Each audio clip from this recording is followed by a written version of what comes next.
The baby kicked inside her belly as her husband threw her last suitcase into the rain. Then his mother did something that would cost their family $12 billion. She stepped off the porch, looked at the pregnant woman standing in the storm and spat. But she didn't aim for her face. She aimed lower. The saliva hit Tessie's pregnant stomach, warm, degrading, sliding down the curve where her 6-month-old daughter was growing. Her husband said nothing, just watched. His mistress laughed from the doorway, wearing Tessie's silk robe. They had no idea who they'd just destroyed. You see, for 3 years, Tessie had been living a lie. She wasn't Tessie Carter, struggling housewife. She was Tessie Fargos, the only daughter of billionaire Steve Fargos. And for 36 months, she'd been conducting an experiment, testing whether love could exist without money. They failed. 10 minutes later, a black Mercedes pulled into the driveway. Her father stepped out, and Jeff Carter's face went completely white. Because the woman he'd just thrown into the rain, the one his mother had just spat on, she was his boss's boss's boss. She owned the company he worked for. She owned the house he was standing in. She owned his entire life. And she was about to take it all back.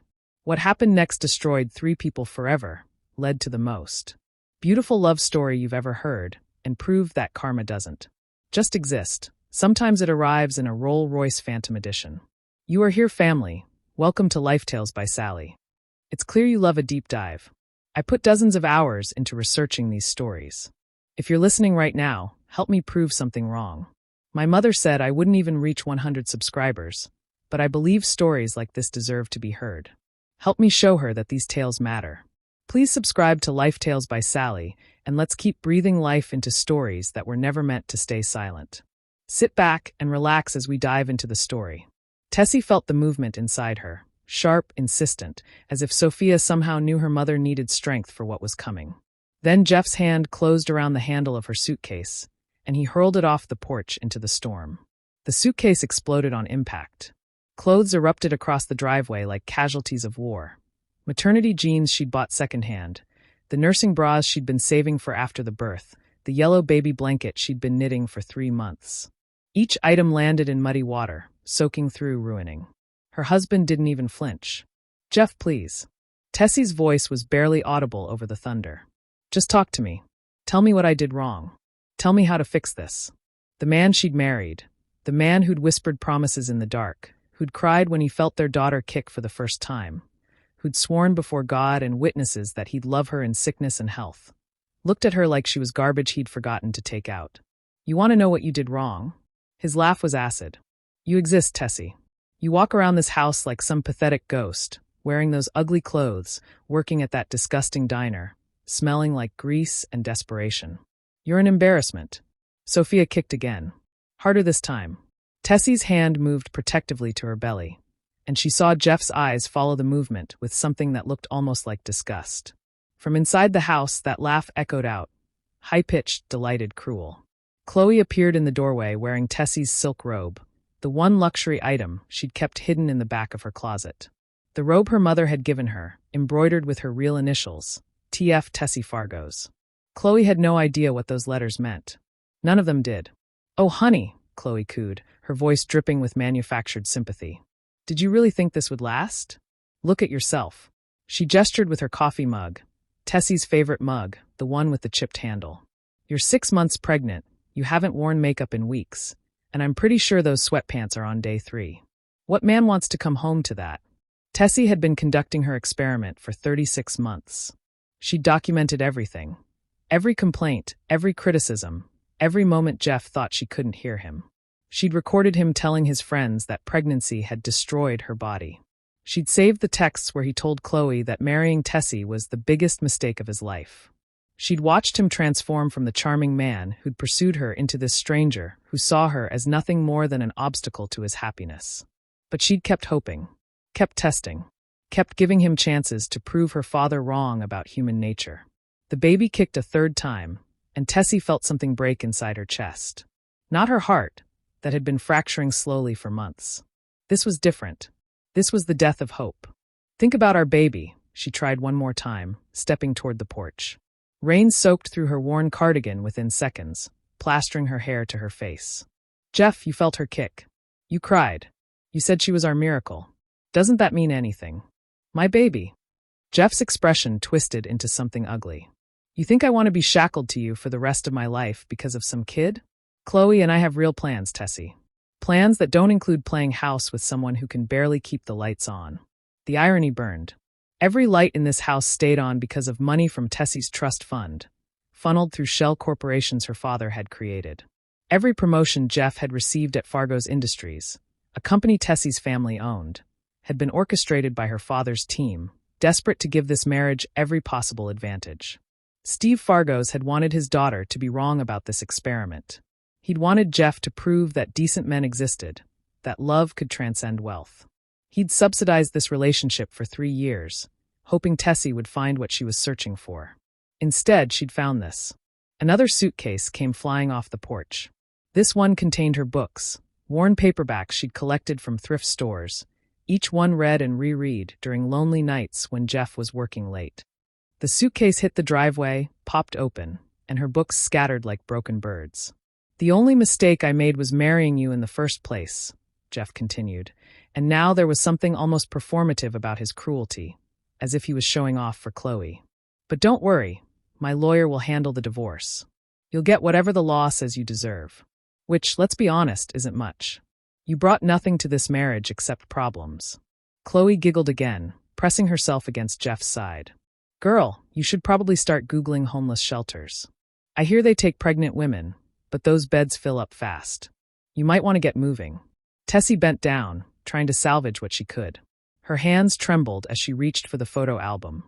The one with pictures of her grandmother, the woman who'd taught her that wealth meant nothing without character. But before her fingers touched the leather cover, a designer heel came down hard on her hand. She looked up into the face of Clara Carter, Jeff's mother. Finally, Clara said, her voice sharp enough to cut. I told Jeffrey months ago to get rid of you. You were never good enough for my son. Never. I knew at the moment he brought you home. No family anyone had heard of, no connections, no breeding. Just a pretty face that's already starting to sag. Tessie straightened slowly. Rain ran down her face, mixing with tears she refused to acknowledge. 6 months pregnant, soaking wet, watching her life disintegrate, and still she tried. Mrs. Carter, I've always been respectful. I've tried to be the daughter-in-law you wanted. I've never. Respect. Clara's perfectly painted lips curled. You think showing up to family events in department store dresses is respect? You think working at that revolting diner, coming home smelling like a fast food kitchen, letting my son be seen with you in public. You think that's respect? You've been nothing but a humiliation. A stain on the Carter name that I've been trying to scrub clean for 3 years. The baby kicked. Tessie felt it, a small foot or hand pressing against her ribs, as if Sophia was trying to remind her mother that she wasn't alone. That inside this broken situation, there was still something pure and worth protecting. I see, Tessie said quietly, and she did. She saw everything with brutal clarity. This was the moment. After 36 months of observation, of testing, of giving everyone chance after chance to show basic human decency, this was the moment that would end her experiment. Not because they'd discovered who she really was, but because she'd finally discovered who they really were. Clara stepped closer, her expensive perfume, Chanel No. 5, $200 an ounce, overwhelming even in the rain. You see nothing. You are nothing. You're just some nobody who trapped my son with a pregnancy, and now you're finally getting exactly what you deserve. Tessie met the older woman's eyes and saw pure contempt there. No compassion. No recognition of their shared humanity. Just rage that someone Clara deemed inferior had dared to enter her world. Then Clara did something Tessie would never forget. The older woman leaned forward, her face twisted with hatred, and spat. But she didn't aim for Tessie's face. She aimed lower. The saliva hit Tessie's pregnant belly, landing on the thin fabric of her maternity dress, warm and degrading, sliding down the curve where Sophia grew. Time stopped. The rain seemed to pause mid-fall. The thunder went silent. The entire world contracted to that single moment. A woman spitting on a pregnant belly, marking an unborn child with contempt. From the porch, Chloe gasped with delighted shock. Jeff said nothing. His silence was worse than words, worse than his earlier cruelty. He simply stood there and watched his mother spit on his pregnant wife, on his unborn daughter, and did nothing. That's what I think of you, Clara hissed. That's what you're worth. That's all you'll ever be. Tessie looked down at the wet spot on her belly. She felt Sophia kick again, as if the baby was asking a question. "Mom, what are we going to do?" And Tessie knew. She reached into her cardigan pocket, the expensive kind, the subtle designer label that none of them had noticed, and pulled out her phone. The newest model, the kind that cost more than Jeff's monthly car payment. She'd claimed it was a gift from an aunt. They'd believed her because they'd never bothered to question anything about her life before she'd chosen to play this role. She scrolled through her contacts with steady fingers until she found the one labeled simply Dad. "What are you doing?" Clara demanded. "Calling someone to rescue you? Good luck finding anyone who cares about." Tessie held up one finger, and the gesture was so naturally commanding, so instinctively authoritative, that Clara actually stopped talking. For the first time in 3 years, the older woman fell silent at Tessie's gesture. The phone rang once. Twice. "Tessie." Her father's voice was warm, concerned, and achingly familiar. "Sweetheart, are you all right?" "Hi, Daddy." Tessie's voice was steady despite everything. The rain, the pregnancy making her back ache, the wet spot on her belly where contempt had landed. "I need you to come to the Carter residence. It's time." There was a pause. Then, carefully, "The experiment is over?" "Yes." "And your conclusion?" Tessie looked at Jeff, standing silent and complicit on the porch. At Clara, who'd just committed an act so vile that Tessie would remember it forever. At Chloe, practically vibrating with malicious glee. She looked at her belongings scattered in the rain, at 3 years of her life dissolving in dirty puddles, at the people who'd shown her exactly who they became when they thought she was powerless. "Failed," she said simply. "They all failed spectacularly." "I'm 10 minutes away," Steve Fargos replied. "I've been parked around the corner for the past hour. Your security detail called when the situation escalated. They wanted to intervene when his voice went hard, when she did what she did. I told them to wait." "Security detail?" Jeff finally spoke, his brow furrowed in confusion. "What the hell is she talking about?" Tessie ended the call and slipped the phone back into her pocket. She smiled then, not with happiness, but with the grim satisfaction of a scientist who'd just confirmed their hypothesis about human cruelty. "You should probably call your lawyer back, Jeff," she said calmly. "Tell him you're going to need someone who specializes in corporate litigation, not just divorce. And Mrs. Carter? You might want to start making phone calls to your society friends. Let them know you'll be stepping back from your charitable board positions. Immediately." Clara laughed, the sound shrill in the rain. "Have you completely lost your mind? You're standing in the rain like a drowned rat, homeless and pregnant, and you're threatening me." "Not threatening," Tessie corrected gently. "Just giving you a professional courtesy. A heads up, really. You see, I've spent the last 36 months conducting a social experiment. I wanted to know if genuine love could exist when wealth was removed from the equation. I wanted to believe that somewhere in this world, people existed who could love someone for their character rather than their bank account." She paused, letting that hang in the air. "I was wrong." Headlights cut through the rain. A black Mercedes pulled into the driveway, its approach as smooth and inevitable as fate. The car was followed by 2 SUVs, all bearing the discreet logo of Fargo's Industries Security. A logo Jeff saw every day at work without ever really processing what it meant. Car doors opened. Men in dark suits emerged, moving with military precision to positions around the property.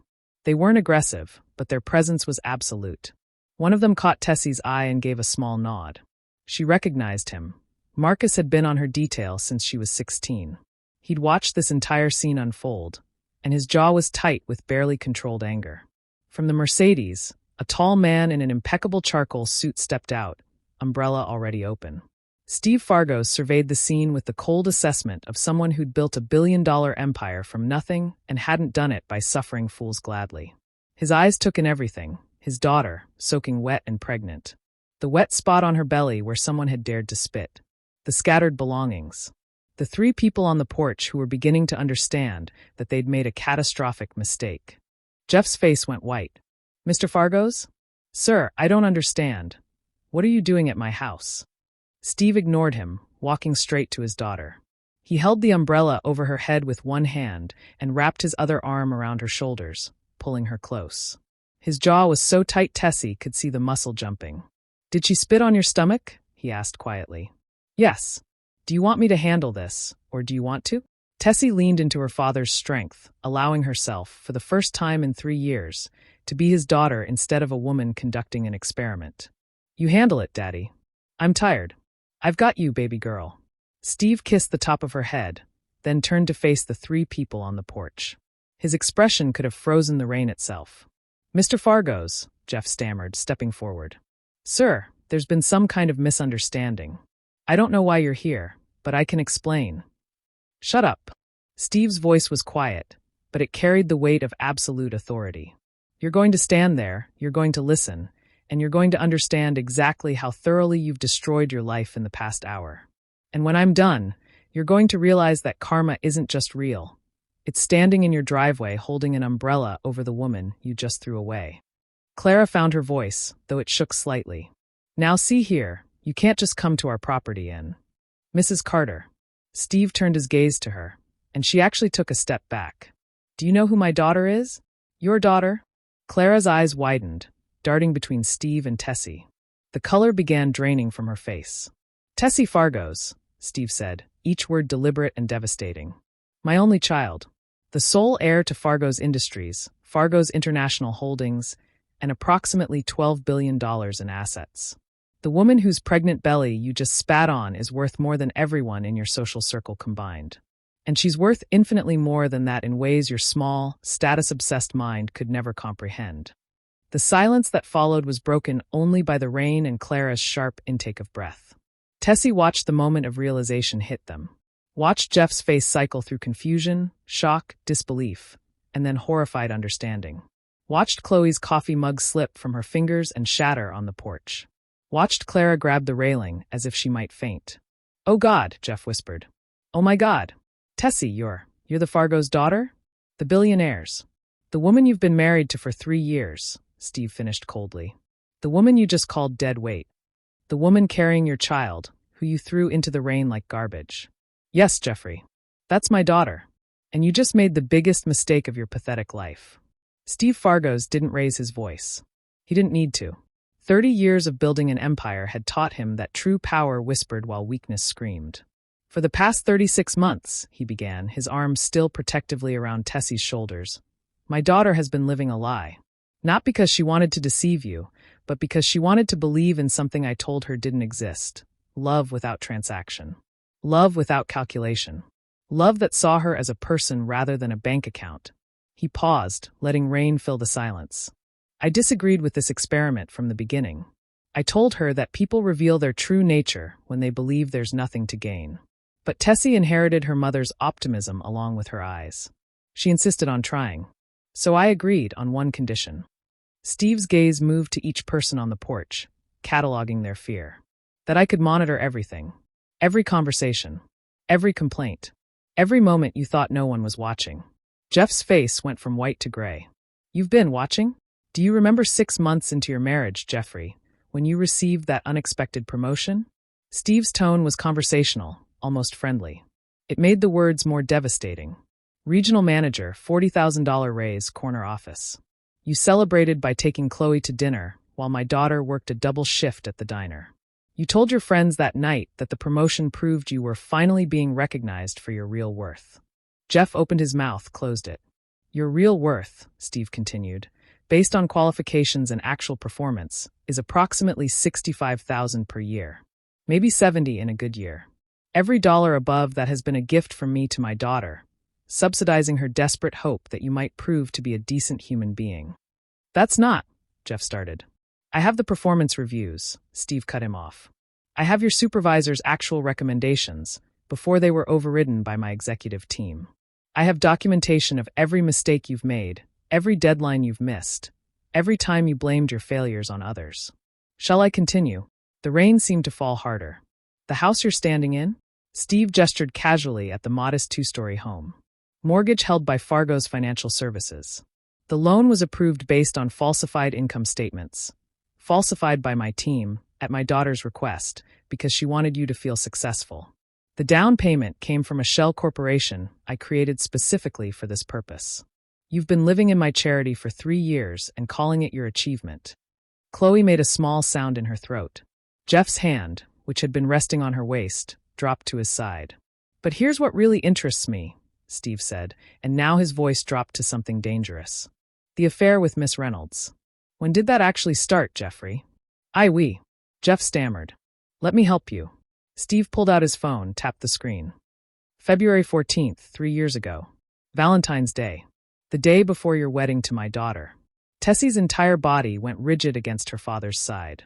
You took Chloe to the Riverside Inn, Steve continued, his voice clinical now, detached. Room 237. You told my daughter you were meeting with college friends for a bachelor party.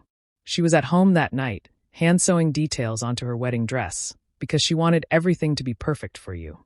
No, Tessie whispered. Jeff, tell him that's not true. Tell me. But Jeff's face told her everything. The guilt was written there, obvious now that he had no reason to hide it. I have the hotel receipts, Steve said. I have surveillance footage from the lobby. I have text messages that Miss Reynolds was foolish enough to leave in her iCloud backup. Should I read some of them aloud? They're quite detailed about your premarital activities. Clara made a choking sound. Her hand went to her throat, diamonds glittering on her fingers, diamonds from a set Tessie recognized. Steve had given them to Clara 2 Christmases ago, a bonus gift through Jeff, another attempt to make this family accept his daughter. Mrs. Carter, Steve addressed her now. You're wearing the Tiffany diamond set I purchased. Do you know what I was told when I asked what to get you? My daughter said, get her something that shows respect. She's going to be my family. My daughter, who you just spat on like she was trash on the street. Clara's hand dropped from her throat. Those diamonds are mine, Steve said simply. I'm going to need them back. Now. You can't, Clara started. I absolutely can. They were a gift contingent on you treating my daughter with basic human decency. You violated those terms roughly 15 minutes ago when you committed assault on a pregnant woman. Assault? Clara's voice went shrill. I didn't assault anyone. You spat on a pregnant woman, Steve said coldly. In most jurisdictions, that's battery. In some, given that you deliberately targeted her abdomen, it could be argued as assault on an unborn child. Would you like me to call the police, or would you prefer to remove the jewelry quietly? Clara's hands trembled as she reached for the clasp. All of it, Steve said. The necklace, the earrings, the bracelet. Everything I've given this family over 3 years. Because you're not family. You're people who spat on my daughter. The jewelry came off piece by piece. One of the security team members stepped forward with a velvet bag, collecting each item with careful efficiency. Clara stood there in the rain, suddenly looking smaller without the diamonds, older without the shield of perceived status. Now, Steve continued, let's discuss your social standing, Mrs. Carter. You mentioned your board positions. The Metropolitan Arts Foundation receives 40% of its operating budget from Fargo's Industries. As of, he checked his watch, 17 minutes ago, that funding has been permanently redirected to the Portland Arts Collective, an organization that actually serves communities rather than serving egos. Clara swayed on her feet. The Children's Hospital Charity Guild? Our corporate matching program has been suspended. The Symphony Association? My wife Elizabeth is the lead endowment donor. She's already submitted your resignation on your behalf, citing irreconcilable personal conflicts. It's been accepted. You're destroying my reputation over a domestic dispute, Clara managed. No, Steve corrected. I'm removing financial support from organizations that employ people who spit on pregnant women. That's called consequences. You're free to maintain your social standing on your own merit and your own income. Good luck with that. He turned to Chloe, who'd been getting progressively paler throughout the conversation. Miss Reynolds, you're terminated from Fargo's Industries effective immediately. The apartment you're living in? Company housing, subsidized as part of your compensation package. You have 72 hours to vacate. The corporate credit card in your purse? Cancelled. The car you're driving? Company lease. The keys, please. That's my car, Chloe shrieked. You can't just. Read your employment contract, Steve said dismissively. Section 12, paragraph 3. Everything provided as part of your employment package reverts to company ownership upon termination. You signed it 14 months ago. I assume you were too busy planning your affair with your supervisor to read the fine print. One of the security team members held out his hand. Chloe, shaking, pulled car keys from her robe pocket, from Tessie's robe pocket, and handed them over. You're both fired for violating company ethics policies regarding workplace relationships between supervisors and subordinates, Steve continued. Jeffrey, you'll receive your termination letter via email within the hour. Your severance package is $0. The non-disparagement clause in your termination agreement prevents you from discussing the reasons for your firing, which means when future employers ask why you left Fargo's Industries, you'll have to choose between honesty and the lawsuit we'll file if you damage our reputation. This is insane, Jeff breathed. You can't do this. I have rights. I'll sue you for wrongful termination for. Please do, Steve said with a smile that didn't reach his eyes. My legal team consists of 17 attorneys from top law schools. Their hourly rate exceeds what you used to make in a week. By the time they're done, you'll be lucky to get hired at a fast food restaurant, assuming anyone will employ you after the business community learns what you did to your pregnant wife. A car pulled up behind the Mercedes. Elizabeth Fargo stepped out, elegant even in the rain, carrying a designer bag and fresh clothes. She took one look at her daughter, soaking wet, pregnant, traumatized, and her expression went from concern to absolutely murderous. She walked straight past Steve, past the security team, and directly up to Clara Carter. The slap echoed like a gunshot. Clara's head snapped to the side, a red handprint blooming on her cheek. That, Elizabeth said, her cultured voice shaking with rage, is for spitting on my grandchild. She turned to Tessie, her face softening instantly. Baby, let's get you dry and warm. You're going to catch pneumonia out here. Mom, Tessie said, and her voice finally broke. She spit on my stomach. On Sophia. I know, sweetheart. Elizabeth wrapped a warm coat around her daughter's shoulders, her own Chanel suit getting soaked in the process. I know, and they're going to pay for it in ways they can't even imagine yet. She turned back to Clara, her voice dropping to something deadly quiet. I knew girls like you at boarding school. Desperate social climbers who measured their worth by their ability to exclude and demean others. They were small then, and they're small now. You've raised your son to be exactly like you, shallow, cruel, and utterly lacking in human decency. Congratulations. You've created a man who throws away a billion-dollar future because he was too stupid to see what he had. Clara's hand was on her reddening cheek. You assaulted me. Sue me, Elizabeth said pleasantly. I'd love to watch you try to find an attorney willing to take the case of a woman who spat on a pregnant belly. That should make for fascinating courtroom drama. Steve's phone buzzed. He glanced at it, nodded. The house foreclosure papers are being filed as we speak. You have 30 days to vacate, Jeffrey. After that, the sheriff will remove you forcibly. I suggest you start packing. Where am I supposed to go? Jeff's voice cracked. I don't have anywhere. That's not my problem, Steve said flatly. You had a home. You had a wife who loved you. You had a daughter on the way. You had a career, security, a future. You threw it all into the rain because you thought my daughter was worthless. Now you get to discover what worthless actually feels like. Tessie was being guided toward the Mercedes by her mother, wrapped in warmth and love and protection. She turned back one last time, looking at the man she'd married. I gave you 3 years, she said softly. 3 years to show me that good men existed. That love could be real. That someone could value me for who I am rather than what I have. And you spent those 3 years proving my father right about everything. Tessie, please. Jeff stepped off the porch into the rain. I didn't know. If I'd known who you were, I never would have. That's exactly the problem, Tessie interrupted. If you'd known who I was, you would have treated me like a princess. You would have been loving and devoted and perfect. Because I had something you wanted. But when you thought I was nobody, when you thought I had nothing to offer, you became cruel. She placed both hands on her pregnant belly. That's not love, Jeff. That's transaction. And I'd rather be alone forever than be with someone who only values me for what I can give them. But the baby, Jeff tried. My baby, Tessie corrected. Sophia Fargo's. She'll have my name, my father's strength, my mother's grace, and she'll grow up knowing that her worth has nothing to do with anyone else's opinion of her. She'll never question whether someone loves her or loves what she represents. Because I'm going to teach her what real love looks like, and it looks nothing like this. She turned away from him, from the house, from 3 wasted years. Wait, Chloe called out, and her voice had lost all its earlier smugness. She sounded young suddenly and scared. Mr. Fargo's, please. I made a mistake. I didn't know who she was. If I'd known.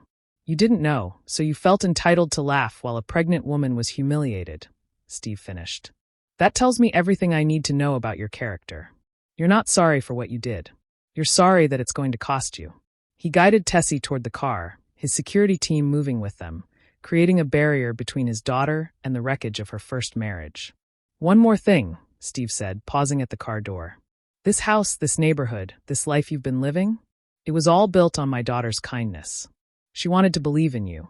She wanted to prove that ordinary could be extraordinary if the heart was right. But you proved the opposite. You proved that cruelty exists at every economic level, that small people with small values will reveal themselves eventually, regardless of their circumstances. He looked at each of them in turn. In 30 days, you'll be out of this house. In 30 days, your social standing will be demolished. In 30 days, you'll understand what it feels like to lose everything in a single moment. And every time you look back on tonight, every time you remember throwing a pregnant woman into the rain, every time you think about the life you could have had, I want you to remember this. His voice went quiet, intimate, devastating. You didn't lose Tessie Carter, struggling housewife. You lost Tessie Fargos, the woman who would have loved you unconditionally for the rest of your life if you'd just been kind to her when you thought she was powerless. That's the loss you'll carry. That's the knowledge that will haunt you. You had everything, and you traded it for nothing. Steve helped Tessie into the Mercedes, where Elizabeth immediately wrapped another blanket around her, checking her temperature, her color, her hands for trembling. The security team began efficiently collecting Tessie's belongings from the driveway, handling each rain-soaked item with more care than Jeff had shown in throwing them out. As the Mercedes pulled away, Tessie looked back one final time. She saw Jeff standing in the rain, understanding dawning on his face like a slow poison. She saw Chloe crying on the porch, her dreams of a comfortable future evaporating. She saw Clara, stripped of her jewelry and her status, looking smaller and older and more pathetic than Tessie had ever seen her. She should have felt satisfaction. She should have felt vindicated. Instead, she just felt tired and sad and grateful to be going home. "I'm sorry, sweetheart," Elizabeth murmured, stroking her daughter's wet hair. "I'm so sorry you had to go through that." "You were right," Tessie said to her father, watching the house disappear in the rearview mirror. "You told me people show their true nature when they think there's nothing to gain. You were right about everything." "I wish I'd been wrong," Steve replied, his voice rough. "God, Tessie, I wish I'd been wrong." The car drove through the rainy streets, leaving behind the wreckage of an experiment that had failed in the worst possible way. Behind them, 3 people stood in the ruins of their lives, finally understanding the magnitude of their cruelty. Ahead, uncertain but clean, lay the future. And in Tessie's womb, Sophia kicked one more time, as if to say, "We're going to be okay, Mom. We're going to be better than okay." Tessie closed her eyes, leaned against her mother's shoulder, and let herself believe it. 8 months later, Tessie woke screaming. The nightmare was always the same: rain, contempt, the feeling of saliva sliding down her pregnant belly. She'd wake gasping, one hand protectively on Sophia's crib, the other clutching her chest where her heart hammered like it was trying to escape. "You're safe," she whispered to herself in the darkness of her Portland apartment. "You're safe. She's safe. It's over." But trauma didn't care about truth. It replayed the worst moments on an endless loop, making sure she never forgot what cruelty looked like. Sophia stirred in her crib, making soft baby sounds. Tessie stood, lifted her daughter, and held her close. 4 months old now, healthy and perfect, with Steve's dark eyes and Elizabeth's delicate features. A miracle born from wreckage. "We're okay," Tessie murmured into Sophia's downy hair. "We're going to be okay." The studio apartment above the bakery was small, a fraction of the size of her childhood bedroom at the Fargos estate. But it was hers, registered under her mother's maiden name, unknown to anyone but family. Here, she was just Tessie Martinez, single mom, part-time bookstore employee, woman starting over. Exactly what she needed to be. Morning arrived with the smell of fresh bread from downstairs. Tessie strapped Sophia into her carrier, pressed against her chest, and walked the 3 blocks to Chapter and Verse bookstore. Portland in early fall was beautiful, cool air, changing leaves, the kind of weather that promised new beginnings. Mrs. Henderson was already behind the counter, her reading glasses perched on her nose, working through inventory. "Morning, dear," the older woman said warmly. "How's our little Sophia today?"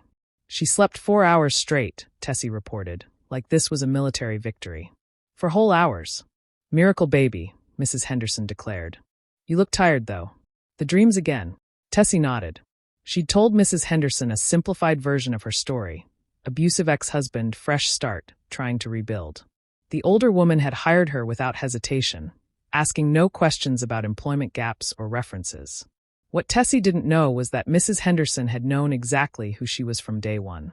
Eleanor Henderson had gone to boarding school with Elizabeth Fargo's 60 years ago. When Tessie walked into the bookstore 6 months pregnant and desperate for normalcy, Eleanor had recognized her immediately. Not from her face, but from the way she held herself, the unconscious grace that old money bred into its children. Eleanor had called Elizabeth that same night. "Your daughter is in my bookstore," she'd said. "I know," Elizabeth had replied. "She needs this, Eleanor. She needs to feel normal. Can you give her that?" "Of course. What are old friends for?" So Eleanor Henderson had played her part perfectly, treating Tessie like any other employee, paying her minimum wage, letting her shelve books and ring up customers and discover that work could be healing when it was chosen rather than performed. "Why don't you take the children's section today?" Mrs. Henderson suggested now. "We got a new shipment of picture books. Sophia can watch you work." Tessie was arranging books by reading level when she heard raised voices near the front of the store. "I understand, sir, but we have a payment plan available." "I don't want a payment plan. I need these books today. My daughter's surgery is next month, and she's terrified, and I thought maybe if I could just—" The man's voice cracked. Tessie looked up, peering through the shelves. He was tall, with broad shoulders that spoke of physical labor, wearing jeans that had seen better days and a jacket with a worn elbow. His hands, carpenter's hands, scarred and calloused, gripped the counter edge like he was drowning and it was driftwood. "How much?" he asked quietly. $43 for all 4 books, the clerk said apologetically. Tessie watched the man's face. She saw him do the calculation. $43 for books, or $43 for groceries. $43 for his daughter's fear, or $43 keeping the lights on. She knew that math. She'd watched her mother do it during the experiment, deliberately choosing between gas money and new shoes, learning what poverty felt like from the inside. "I'll take 2, the man said finally, his voice barely audible. "The one's about hospitals. Maybe that'll be enough." Something in Tessie's chest cracked open. She handed Sophia to Mrs. Henderson, who took the baby with knowing eyes and walked to the front counter. "Excuse me," Tessie said softly. "I couldn't help overhearing. Your daughter needs surgery?" The man turned, and Tessie saw his eyes up close. Kind eyes, tired eyes, eyes that had seen loss and chosen to keep loving anyway. "Yeah," he said. "Heart surgery. She was born with a defect. We thought it would fix itself, but—" He trailed off, looking embarrassed. "Sorry, you don't need to hear about this." "What's her name?" "Emma. She's 6. His face transformed when he said her name, love making him luminous despite the exhaustion. "She's my whole world." Tessie felt something shift in her chest. This wasn't the calculating love she'd seen in Jeff, the conditional affection that evaporated when things got hard. This was the real thing, raw and selfless and willing to sacrifice anything. "Mrs. Henderson," Tessie called. "Put all 4 books on my employee discount. I'll cover the difference." "Oh no," the man protested immediately. "I can't let you do that. You don't even know us." "I know what it's like to be scared," Tessie said simply. "I know what it's like to need something desperately and not be able to afford it. Let me help." The man looked at her, really looked, and Tessie saw the moment he decided to accept grace. "Thank you," he said, his voice thick. "Seriously, thank you. I'm Mike. Mike Banks. Tessie Martinez."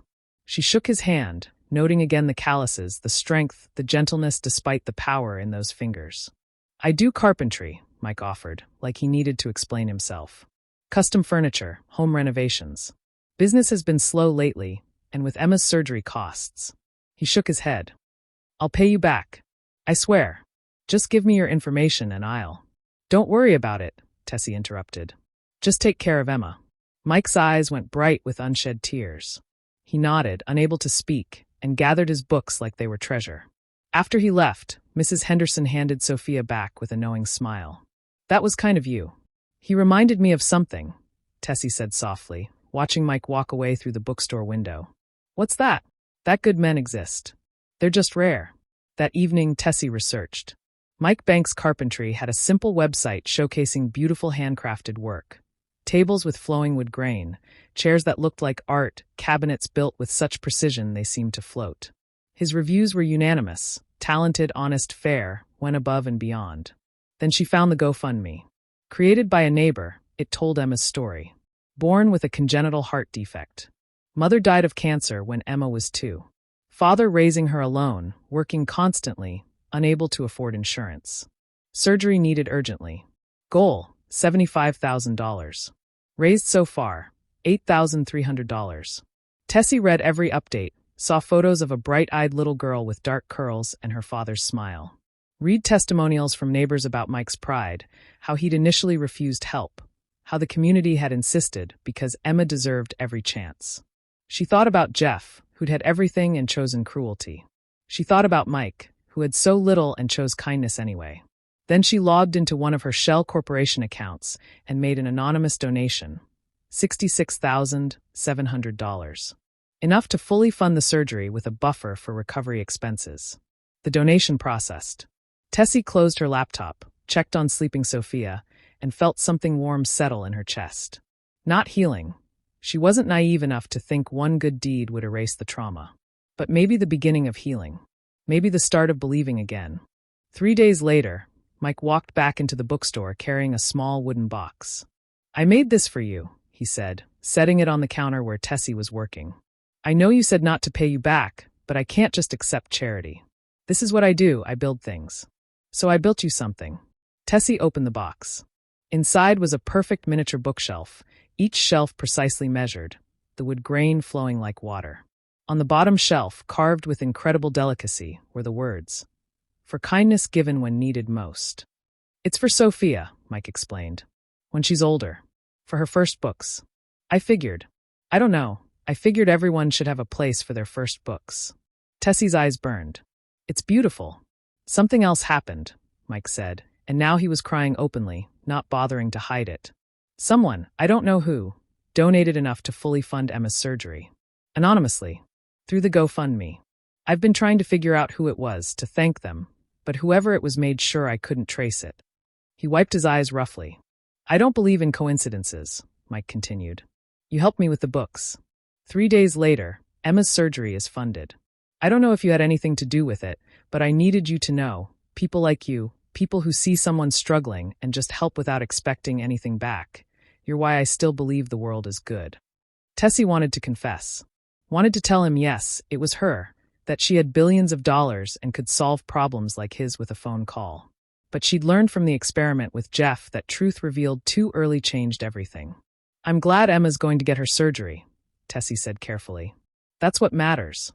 Mike nodded, accepting this. "Can I buy you coffee sometime? As a thank you. You and Sophia both. I promise Emma doesn't bite, even though she's convinced she's part dinosaur." Tessie laughed, really laughed, for the first time in months. "I'd like that." They started small. Coffee at the corner cafe, Sophia in her carrier, Emma chattering endlessly about her stuffed T-Rex collection. Walks through Powell's Books, Portland's famous independent bookstore, where Emma would lose herself in picture books while Mike and Tessie talked. He told her about his wife Sarah, about their brief but beautiful marriage, about losing her to cancer and having to figure out how to be both mother and father to a 2-year-old. He spoke about the fear of raising Emma alone, the constant worry that he wasn't enough. "You're more than enough," Tessie assured him one afternoon as they sat in a park, watching Emma play. "She's happy, healthy, confident kind. That doesn't happen by accident. Some days I feel like I'm failing her," Mike admitted. "When I can't afford dance lessons, or when I have to say no to school trips because money's tight. When she asks why she doesn't have a mom like other kids. You know what I've learned?" Tessie said, thinking of Jeff's wealth and cruelty, of Clara's status and viciousness. "Resources don't make someone a good parent. Love does. Showing up does. Being present for every moment, good and bad. That's what matters. And you do that every single day." Mike looked at her with something in his eyes that made Tessie's heart skip. "You're pretty incredible, you know that?" "I'm really not," Tessie deflected. "I'm just trying to figure things out like everyone else." But inside, she felt something unfurling. Hope, tentative and fragile, that maybe good things were still possible. Emma's surgery was scheduled for a Tuesday in October. Tessie showed up at the hospital at 6 a.m. with coffee for Mike and a stuffed purple dinosaur for Emma. "You didn't have to come," Mike said, but his relief was obvious. "Yes, I did," Tessie replied simply. She sat with him through 7 hours of surgery, holding his hand when he couldn't stop shaking, bringing him food he didn't eat, just being present. When the surgeon finally emerged with good news, surgery successful, full recovery expected, Mike broke down completely. Tessie held him while he cried, This strong man who'd been holding everything together for so long, finally allowing himself to fall apart because someone was there to catch him. During Emma's recovery, Tessie visited daily. She brought books and read to Emma for hours. She brought food for Mike, who refused to leave his daughter's side. She held Sophia where Emma could see her, giving the little girl something to focus on besides pain. "You should be a mom," Emma declared one afternoon, her voice sleepy from pain medication. "You're really good at it." "I am a mom," Tessie said, gesturing to Sophia. "No, I mean like, my mom. Except not dead." Emma's 6-year-old logic was blunt but honest. "My dad smiles at you the way he smiles in pictures with my real mom. The happy smile, not the sad smile." Tessie's breath caught. "Would that be okay?" she asked carefully. "If your dad and I became close?" Emma considered this with the seriousness only children can manage. "Do you promise not to leave?" "I promise to always try my best to stay," Tessie said, because she'd learned not to make absolute promises. "And I promise that if I'm ever part of your life, I'll love you and protect you and show up for you, no matter what."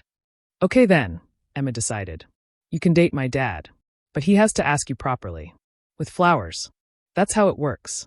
1 month after Emma's surgery, Mike did exactly that. He showed up at Tessie's apartment on a Saturday morning with wildflowers. Not expensive roses, but daisies and sunflowers picked from someone's garden with permission, arranged in a mason jar. "Emma says I have to do this right," he explained, looking nervous. "So here goes. Tessie Martinez, would you have dinner with me? Just us. Mrs. Chun can watch the girls. There's this Italian place that's not fancy, but the pasta is homemade, and I've been saving up, and I really, really want to take you on a proper date." Tessie looked at this good man, this carpenter with calloused hands and a heart bigger than the sky, offering her wildflowers and homemade pasta like they were the treasures of the world. And they were. "Yes," she said. "Absolutely yes." The date was perfect. Checkered tablecloths, candles and wine bottles, pasta that melted on the tongue. Mike was nervous, charming, honest. He talked about his dreams of expanding his business, of giving Emma a stable future, of maybe, if things worked out, not being alone forever. "I need to tell you something," Tessie said halfway through dessert. Mike's face went serious. "Okay, my life before Portland, it's complicated. There's a lot about me you don't know. Do I need to know it tonight?" Mike asked gently. "Or can we just be here, 2 people who like each other, figuring this out one day at a time?" It was such a Mike response, focused on the present, on what mattered, on building something real without rushing. "One day at a time works," Tessie agreed, and meant it. They dated for 6 months, slow and careful, building trust brick by brick. Mike never pushed, never demanded more than she was ready to give. He integrated Sophia into his life like she'd always belonged there, Emma becoming a devoted big sister. Tessie watched him parent, patient, consistent, loving. She watched him work, creating beauty from raw materials, his hands sure and skilled. She watched him with her daughter, gentle and protective, never once treating Sophia differently because she wasn't his biological child. And slowly, carefully, she let herself fall in love. Real love. The kind that existed without transaction, without calculation, without wondering if she was valued for herself or for what she could provide. When Mike finally proposed, it was in his workshop on a rainy Saturday afternoon. Sophia was playing with wood blocks on the floor. Emma was helping him sand a chair. And Tessie was simply there, watching, being part of their world. "This is where I'm happiest," Mike said, looking around the space filled with sawdust and tools and half-finished projects. "Creating things, building with my hands, with my girls around me. And you're one of my girls now, Tessie. You and Sophia both." He pulled a ring from his pocket, thin silver band with a small emerald. "This was Sarah's birthstone," he explained. "I'm not trying to replace her, but I wanted to honor her by choosing a future she'd approve of. And I think she'd love you. I think she'd be grateful that Emma has you, that I have you." His voice shook. "So I'm asking, will you build a life with me? Not a fancy life, not an easy life, but a real one. Will you marry me?" Tessie looked at this man offering her everything he had, which wasn't money or status or security, but something infinitely more valuable. Love. Partnership. A place to belong. "Yes," she whispered. "Yes, 1,000 times yes." That night, after Emma was asleep and Sophia was down for the night, Tessie knew she had to tell him. Had to give him the truth before they went any further. "I need to tell you who I really am," she said, sitting beside him on his worn couch. Mike waited, patient as always. And Tessie began to speak. Tessie told him everything. She started at the beginning, growing up as Tessie Fargos, only daughter of billionaire Steve Fargos, raised in a world where every friendship came with an unspoken price tag. She described the isolation of never knowing if people wanted her or wanted access to her family's wealth and power.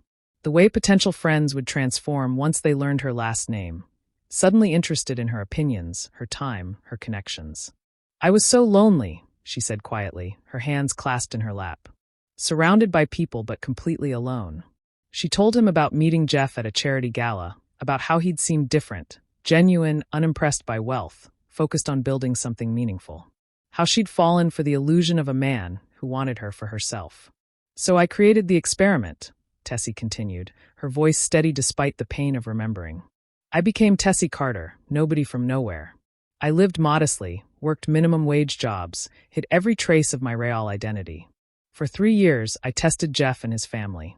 I wanted to see if love could exist when wealth was removed from the equation." She described those 3 years, the deliberate poverty, the criticism from Clara, the slow deterioration of Jeff's affection, as her perceived lack of resources made her less valuable in his eyes. She told him about Chloe, about the affair that had actually started before the wedding, about the 1,000 small cruelties she'd documented and endured. "And then came that night," Tessie said, her voice dropping to almost a whisper. She told him about the rain, the suitcases, the belongings scattered across the driveway, about Chloe's laughter and Jeff's coldness and Clara's contempt. And then, her hand unconsciously moving to her stomach where Sophia had been, she told him about the spit. "She aimed for my pregnant belly," Tessie said, and even 8 months later, the memory made her voice shake. "She looked at me carrying her grandchild, and she spat on my stomach like I was trash in the street. And Jeff just stood there, watched it happen, said nothing." Mike's hands had clenched into fists. His jaw was so tight she could see the muscle jumping. But he didn't interrupt. He let her speak. She told him about her father's arrival, about the systematic dismantling of Jeff's life, about discovering the affair had started before her wedding day, about leaving that house and that life and coming to Portland to disappear. "The apartment I live in isn't rented. My family owns it," Tessie continued, forcing herself to meet his eyes. "The old car I drive is a choice, not a necessity. I work at the bookstore because I want to, not because I need the money. And the anonymous donation that funded Emma's surgery." She took a breath. "That was me. I saw you struggling, saw how much you loved your daughter, and I made the donation through one of my family's shell corporations. $66,700. I paid for Emma's surgery without telling you." Mike stood up abruptly, walking to the window.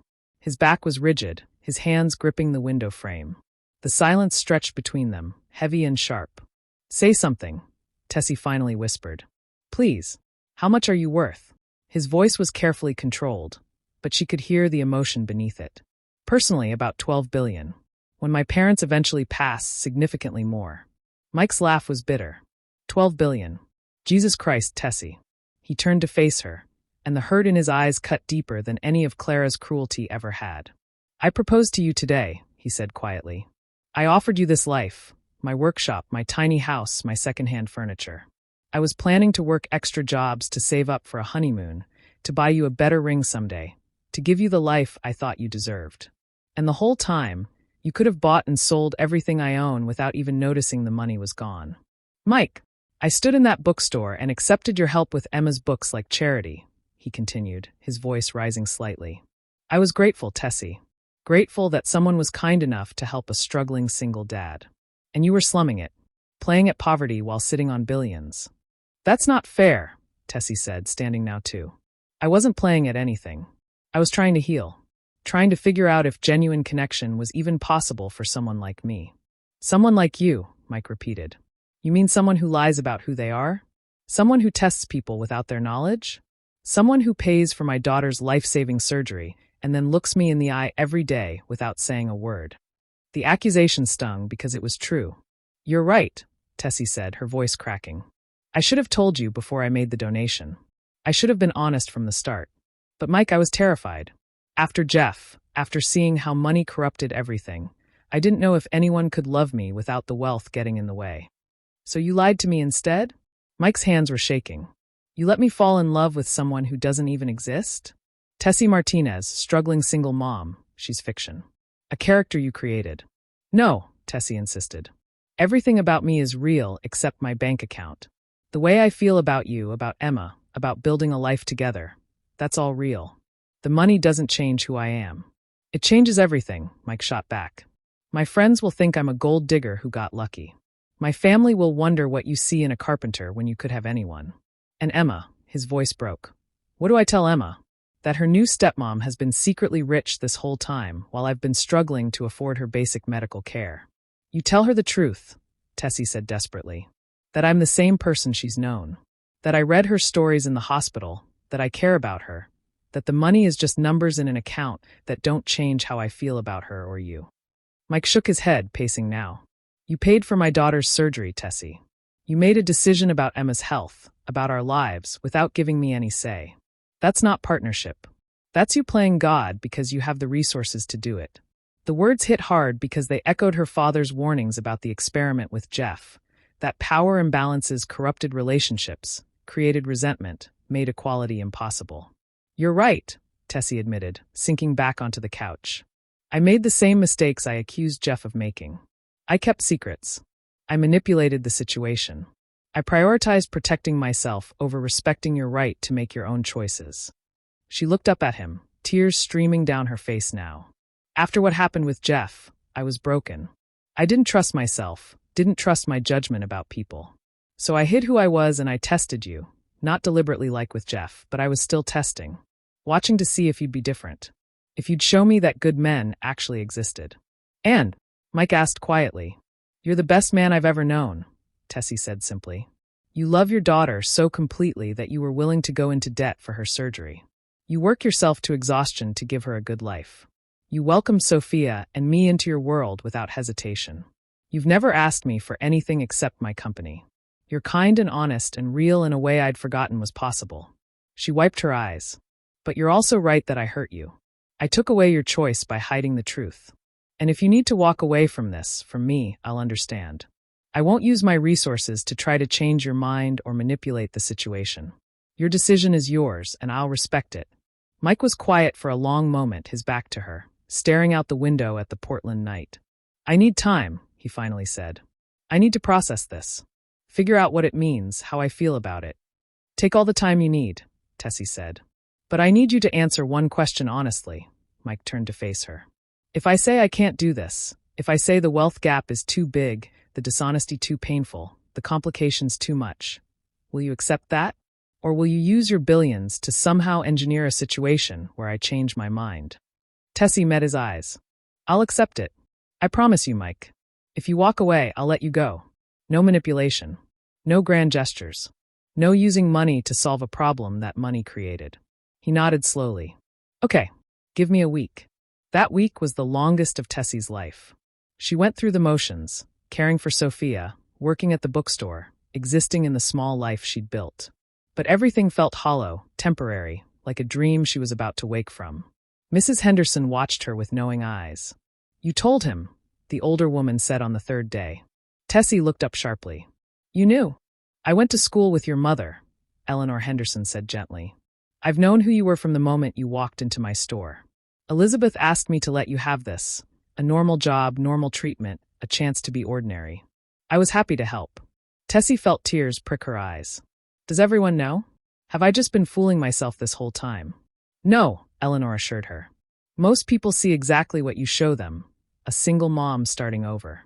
But those of us who love your mother, who remember what it was like to watch her navigate a world that valued her money more than her heart, we recognize the same struggle in you. I've ruined it, Tessie whispered. I finally found something real, and I ruined it with secrets. Maybe, Eleanor said. Or maybe you found a man strong enough to handle the truth. Time will tell. On the 5th day, Steve Fargos called. Your security team tells me there's trouble, he said without preamble. I told Mike the truth. And he's processing it. He might walk away. Steve was quiet for a moment. Do you want me to? No, Tessie interrupted firmly. No fixing, no orchestrating, no behind-the-scenes manipulation. If Mike decides he can't be with me, that's his choice and I'm going to respect it. Even if it breaks your heart? Even then. Because that's what real love does, Dad. It respects people's autonomy even when it hurts. When did you get so wise? Steve asked, his voice rough with emotion. When I learned the difference between being loved and being valuable, Tessie replied. On the seventh day, Mike showed up at her apartment. Emma was with him, holding his hand, looking nervous. Emma wanted to come, Mike explained. She has some things to say. The little girl stepped forward, her chin lifted with determination that reminded Tessie painfully of herself at that age. My daddy says you're secretly a princess, Emma announced. Like in the movies. Tessie knelt down to Emma's level. Not a princess exactly. But my family does have a lot of money. And you paid for my surgery, Emma continued. You made me better. I helped, Tessie confirmed. Because I care about you and your dad very much. Emma considered this with 6-year-old seriousness. Daddy says you didn't tell him the truth at first. That you kept secrets. I did, Tessie admitted. And that was wrong. When you're scared, sometimes you make bad choices. I was scared of being hurt again, so I hid things I should have shared. Why were you scared? Because someone I loved was very cruel to me when I was pregnant with Sophia, Tessie said honestly. He made me feel like I wasn't worth loving unless I could give him things. So when I met your dad, I wanted to know if he could love me just for me, not for my money. Emma nodded slowly, processing this. Daddy says we have to decide if we forgive you. That it's a family decision now because you're supposed to be part of our family. Tessie's heart clenched. What do you think? I think you read me stories when I was in the hospital even though you were tired, Emma said thoughtfully. And you always remember that I like purple better than pink. And you make my daddy smile the way he used to smile in pictures with my mommy. So I think you're good even if you made a mistake. She paused, then added with devastating simplicity. Besides, my real mommy died. I don't want to lose another one because of a secret. Secrets aren't as important as family. Tessie pulled Emma into a hug, crying openly now. Mike spoke for the first time. Emma's right. I spent this week thinking about what you did versus who you are. And here's what I realized. You didn't lie to me about the important things. You told me you were a single mom starting over. That's true. You told me you wanted to build something real. That's true. You told me you cared about Emma and me. That's true. He stepped closer. The money is a complication, not a deception. You didn't pretend to be someone you're not. You just didn't tell me about your bank account. And yeah, I wish you'd been honest earlier. I wish you'd told me before donating to Emma's surgery. But I understand why you were scared. His voice softened. After Sarah died, I was terrified of bringing someone into Emma's life who might leave. So I kept everyone at a distance for years. Then you showed up, and you were so natural with Emma, so genuine and kind. I let myself hope. He reached for her hand. Finding out about your wealth through me. Not because I care about the money, but because I realized I'd been falling in love with someone I didn't fully know. But this week, I thought about every conversation we've had, every moment we've shared. And I realized something. I do know you, Tessie. I know you cry at children's books. I know you notice small things, like Emma's color preferences. I know you're patient with Sophia even at 3 a.m. I know you laugh at my terrible carpentry jokes and actually listen when I talk about wood grain. He pulled her close. I love you because when Emma was sick, you didn't just throw money at the problem. You showed up. You sat with us. You read stories and brought food and cared. That's not wealth. That's character. And yeah, having billions complicates things. But it doesn't change who you are at your core. Are you sure? Tessie asked, searching his face. Because once we do this, once we go public, there's no going back to simple and quiet. There will be media attention, speculation, people treating you differently because of who I am. Then we'll handle it together, Mike said simply. Look, I'm a carpenter from Portland who considers Olive Garden fine dining. You're a billionaire heiress who could buy this entire city if you wanted. On paper, we make no sense. But in reality, he smiled, and it was the smile that had made her fall in love with him. Genuine, warm, completely without calculation. In reality, we fit. We make sense. And I'd rather have complicated and real than simple and fake. Emma tugged on her father's sleeve. Does this mean we can say yes? Mike laughed. Yeah, we can say yes. He turned back to Tessie. That is, if the offer's still on the table? Tessie threw her arms around him, Sophia squished between them in her carrier, Emma jumping up and down beside them. Yes. God, yes. 1,000 times yes. One condition, though, Mike said, pulling back slightly. No more secrets. If something's important, we talk about it. Deal. Deal, Tessie promised. No more hiding. They married 3 months later in a ceremony that perfectly captured their blended worlds. The wedding took place in the Fargo's estate gardens, transformed into something magical. But the arbor Mike had built himself stood at the center, each piece of wood chosen and carved with meticulous care, a symbol of what they were building together. Emma was the flower girl in a purple dress she'd designed herself, complete with dinosaur accessories that made the society guests smile and the Portland friends laugh with delight. Sophia, now 13 months old and taking her first wobbly steps, toddled down the aisle in Elizabeth's arms, reaching for her mother with chubby hands. The guest list was an impossible mix that somehow worked. Mike's carpentry friends sat beside tech billionaires. Portland neighbors shared tables with senators. Mrs. Henderson beamed from the front row next to Elizabeth Fargo's, two old friends watching their plan come to fruition. Steve Fargo's gave a toast that made half the guests cry. "My daughter spent 3 years in a failed experiment," he began, his voice carrying across the garden. "She married a man who showed her the worst of human nature, that some people only value you for what you can give them. She was spat on while pregnant, humiliated, betrayed in ways that would have broken a lesser person." He paused, looking at Tessie with unmistakable pride. But instead of becoming bitter, instead of giving up on humanity, she came to Portland and started over. She worked in a bookstore. She lived in a studio apartment. She let herself be ordinary. And in that ordinariness, she found something extraordinary. A man who loved her not despite her wealth or because of it, but simply because she was worth loving. His voice grew rough with emotion. "Mike, you've given my daughter something I never could. The freedom to be completely herself. The certainty that she's valued for her character, not her bank account. The knowledge that genuine love exists, even after she'd been convinced it didn't. Welcome to the family. We're honored to have you." Elizabeth added her own words, her elegant features warm with affection. "I knew girls like Jeff's mother at boarding school," she said, causing several guests to lean forward with interest. Girls who measured their worth by their ability to exclude others. They were small then, and they're small now. "But I also knew girls like Eleanor Henderson," she gestured to Mrs. Henderson, "who understood that true class has nothing to do with money and everything to do with character." She turned to Mike. "You've shown my daughter what real strength looks like. Not the strength to destroy enemies or accumulate wealth, but the strength to be vulnerable, to ask for help, to accept love even when it comes in unexpected forms. Thank you for seeing past the billions to the woman underneath." The ceremony itself was simple but meaningful. They wrote their own vows. Mike went first, his carpenter's hands steady as he held Tessie's. "I promise to build our life together with the same care I use when building furniture," he said. "To choose quality over speed. To pay attention to the details. To create something that lasts. I promise to love Sophia as my own daughter, to honor Sarah's memory while creating new traditions, and to never, ever take for granted the miracle of being chosen by you." His voice dropped to something more intimate, though the microphone carried it to everyone present. "You've been spat on and thrown away by people who should have treasured you. I promise to treasure you every single day. To remind you that your worth has nothing to do with your bank account and everything to do with your enormous heart. I promise to be honest, to communicate, and to never let money come between us." Tessie's turn. She looked at this man who'd accepted her completely, complications and all. "I promise to never hide from you again," she began. "To trust you with my truth, my fears, my whole self.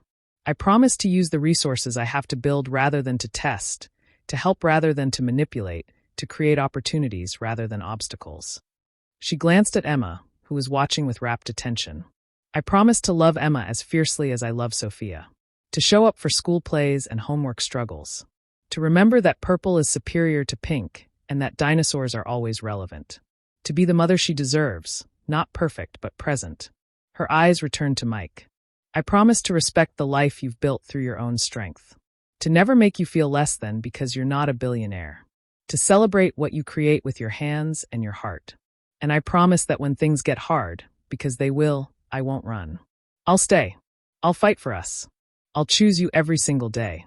They exchanged rings, Mike's band engraved with "Built to Last," Tessie's with "Worth More Than Gold." The kiss was sweet, tender, and met with thunderous applause from an audience that knew they were witnessing something rare. The triumph of genuine love over every obstacle. The reception was joyful chaos. Emma taught Tessie's cousins how to roar like a T-Rex. Mike's friends marveled at the ice sculpture while sharing stories of his worst carpentry mistakes in the early days. Sophia took her first independent steps directly into Steve Fargos's arms, making the billionaire cry openly. Late in the evening, Tessie and Mike snuck away to a quiet corner of the garden. Sophia was asleep in Elizabeth's arms. Emma was teaching a group of children an elaborate dance she'd invented. Happy? Mike asked, pulling Tessie close. Incredibly, she confirmed. You? Still processing that I married a billionaire, he admitted with a grin. But yeah, happier than I thought possible. They stood in comfortable silence, watching their blended family celebrate. I've been thinking, Mike said carefully, about what we do next. With your resources and my skills, we could really help people. Families like mine used to be, people who need medical care but can't afford it. What if we created something together? A foundation, a program, something that gives people access to health care when insurance companies fail them. Tessie looked at her husband. This man who'd struggled to save every penny for his daughter's surgery and was now thinking about how to help others in the same situation. The Emma Foundation, she said immediately.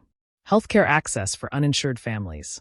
We could start here in Portland, prove the model works, then expand gradually across the country. You'd be okay with that? Using your money that way? Mike, it's not my money anymore. It's our money. Our family's resources. And yes, I'm more than okay with it. I'm excited about it. This is how wealth should be used. To build bridges. To help people. To make a real difference. Mike kissed her softly. We're going to be good at this, aren't we? The whole partnership thing. We better be, Tessie laughed. We've got 2 kids and a foundation to run. 300 miles south, in a cramped studio apartment above a failing used car lot, Jeff Carter sat in the dark and stared at his phone. Forbes magazine's website glowed, featuring a spread titled Tessie Fargos Banks, When a Billionaire Heiress Marries for Love. The article was extensive, complete with wedding photos that looked like something from a fairy tale. Tessie radiant in a dress that probably cost more than Jeff's annual income. Mike looking at her like she'd hung the stars. Emma in her purple dinosaur dress. Sophia taking her first steps. The Fargos family beaming with genuine joy. The piece detailed Tessie's social experiment, with her first marriage, her time in Portland living modestly, her relationship with Mike and his daughter. It quoted Mike extensively. I fell in love with Tessie before I knew her last name, he'd said. She could have been worth $12 or $12 billion. It wouldn't have changed how I felt about her character, her kindness, her strength as a mother. The money is just numbers. The woman is what matters. The contrast to Jeff's current situation was brutal. He now worked 70-hour weeks at Carter's Discount Auto, a third-tier dealership owned by a distant cousin who'd taken pity on him. The pay was terrible. The customers were worse. And every single day, Jeff had to smile and pretend his life wasn't a catastrophe. Chloe had left him within a month of the firing, moving to Los Angeles to pursue an acting career that had resulted in exactly 0 roles and a waitressing job she hated. She'd sent him one text, "You're not worth the trouble," then blocked his number. Clara, his mother, had been systematically excluded from every social circle she'd valued. The final humiliation had come when she'd shown up at the Symphony Association's annual gala, where she'd been a board member for 15 years, only to be told at the door that her name wasn't on the list. She'd aged a decade in 8 months, her bitterness aging her faster than time ever could. And Jeff had lost everything. His job, his home, his wife, his daughter. The divorce had been swift and merciless. Tessie had requested full custody and termination of his parental rights. He'd signed, partly out of spite, partly because he couldn't afford a custody battle, and partly, though he'd never admit this, because he knew he didn't deserve to be Sophia's father. Now, looking at photos of the life he could have had if he'd just been a decent human being, Jeff felt something hollow open in his chest. But it wasn't regret for hurting Tessie. It wasn't remorse for his cruelty. It was regret for losing access to wealth, status, comfort. Even now, after everything, he hadn't learned the real lesson. He wasn't sorry he'd been cruel. He was sorry he'd been cruel to someone who mattered. The realization should have made him sick. Instead, it just made him tired.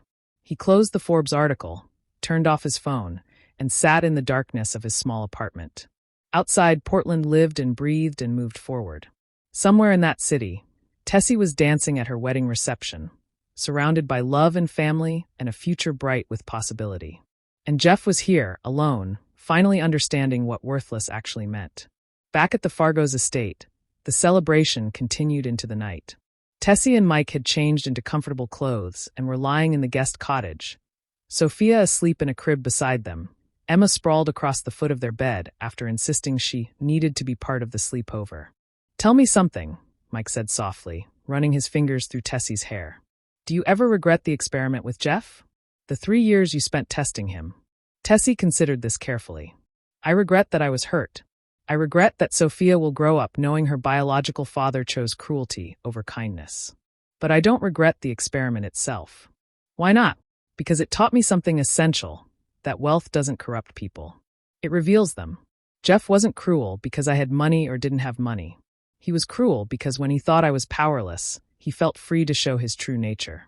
The experiment didn't change who he was. It just exposed it." She turned to face Mike in the darkness. "And it led me here. To you. To Emma. To this family we're building. If I hadn't gone through that fire, I never would have come to Portland. I never would have walked into that bookstore. I never would have met the man who showed me that good people exist. They're just rare." Mike pulled her closer. "I love you. Not your money. Not your name. Just you."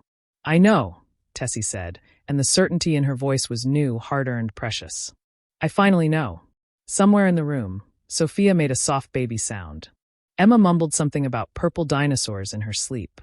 And Tessie felt something settle deep in her chest, not the absence of pain, but the presence of peace. She'd been tested by cruelty and had survived. She'd been broken by betrayal and had healed. She'd been spat on while pregnant and had chosen not to become bitter. And now, in this quiet moment with her family around her, she understood the truth her experiment had been searching for all along. Love wasn't about finding someone perfect. It was about finding someone who chose you even after seeing your imperfections. Someone who valued your character over your contributions. Someone who showed up not because of what you could give them, but because of who you were when you had nothing left to give. That was real. That was rare. That was worth every moment of pain it had taken to find it. "Thank you," Tessie whispered to Mike. "For what?" "For being exactly who you are. For loving me when I was hiding. For accepting the truth when I finally told it. For choosing us even when it was complicated." Mike kissed her forehead. "Always. I'll choose you always." And in the darkness of that room, surrounded by the soft breathing of sleeping children and the warmth of genuine love, Tessie finally let herself believe it. The experiment was over. The real life had begun. And it was beautiful. Moral lesson. True wealth isn't measured in bank accounts, but in the richness of character and the courage to be vulnerable. When we're brave enough to show our authentic selves, flaws, fears, and all, we create space for genuine connection. The deepest truth is this. People who love you for your resources will abandon you when those resources disappear, but people who love you for your character will stand beside you through every storm. Real love doesn't test or manipulate, it trusts. It doesn't hide or deceive, it reveals. And it doesn't calculate worth by what someone can provide, but by who they are when they have nothing left to give. That's the love worth waiting for. That's the love worth fighting for. That's the love that heals every wound cruelty ever created. If you enjoyed this story, don't forget to like, subscribe, share it with your friends, and tell us what you learned in the comments below.